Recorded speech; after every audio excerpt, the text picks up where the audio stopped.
The Dark Defiles by Richard K. Morgan.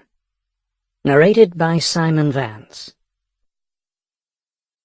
Dinna ask me how magic works, but one way or the other it can't be all it's cracked up to be, or I suppose the world would be totally fucking wonderful, and happy and all that, and folk would live in peace and harmony and so on. That'll be the day if you ask me. Anyway, it's no like that at all, so it isn't. And just as well too, say I, 'cause otherwise they wouldn't need people like me, and it'd be dead fucking boring too. No, I'm doing no too bad these days. Service is much in demand. Ian Banks. The Bridge. Call for justice or explanation, and the sea will thunder back with its mute clamour. Men's accounts with the gods do not balance. George Steiner, The Death of Tragedy. Book 1. Arse End of the World. Once there was a high quest to northern lands, a bright fellowship, led out in sunlit glory by 3 heroes from the Great War, accompanied with the finest warriors and wise men of empire, and guided by an angel fallen from on high. The Grand Chronicle of Hjelteth, Court Bard Edition. Chapter 1. Well, that's that, I suppose. Ringle Eskith weighed the desiccated human jawbone glumly in the palm of his hand. He crouched on the edge of the opened grave, fighting off a vague urge to jump down into it. Looks cosy down there. Out of the wind, dark and warm. He rubbed at his unshaven chin instead, 3 days of stubble rasping on calloused fingers, itching on hollow cheeks. His cloak, puddled about him where he crouched, was soiled at the border and soaking up water from the rain-drenched grass. The shoulder of his sword arm nagged from the unrelenting damp. He shut out the ache and brooded on what lay below him in the grave. They'd come a long way for this. There wasn't much.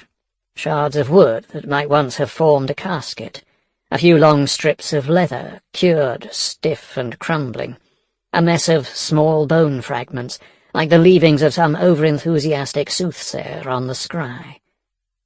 Gil sighed and levered himself back to his feet, tossed the jawbone back in with the rest. Fucking waste of 5 months. "My lord?" Shan, the marine sergeant who climbed back out of the grave and now waited close by the mounds of earth his men had dug out. Behind him the work party stood around, soil and sweat-streaked, entrenching tools in hand, scowling against the weather. Whoever dug this plot all those centuries ago, they'd chosen a spot close to the cliffs, and right now there was a blustery wind coming in off the ocean, laced with fistfuls of sleet and the promise of another storm. The 3 Huronish guides they'd hired back in Ornley already had their hoods up. They stood farther from the grave, watching the sky and conversing in low tones. Ringle brushed the traces of dirt off his hands. "We're all done here," he announced loudly. "If this is the Ilrak changeling, the worms sorted him out for us a while back. Stow tools, let's get back to the boats." A tremor of hesitation. Hands working at tool handles, feet shifting, the sergeant cleared his throat, gestured half-heartedly at the soft, mounded earth beside the grave. "Sir, should we not—" "Fill that in?" Ringle grinned harshly. "Listen, if those bones stand up and follow us down to the beach, I'll be very surprised. But you know what? If they do, I'll deal with it." His words carved out their own patch of quiet in the rising wind. Among the men, a touching of talismans, some muttering. Ringle cut them a surreptitious glance, counting faces without seeming to. A couple of those he saw had been around when he took down the Kraken, but most were on the other ships at the time, or they were aboard Dragon's Demise, but in their bunks. It had been a filthy night anyway. Rain and howling wind, band light muffled up in thick, scudding cloud, and the encounter was over almost as soon as it began. All but a handful missed the action. They had reports from their comrades, of course, but Ringle couldn't blame them for doubting it. Killing a Kraken at the height and heart of an ocean storm by night? Yeah, right.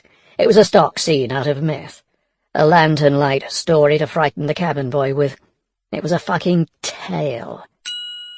Sample complete. Ready to continue?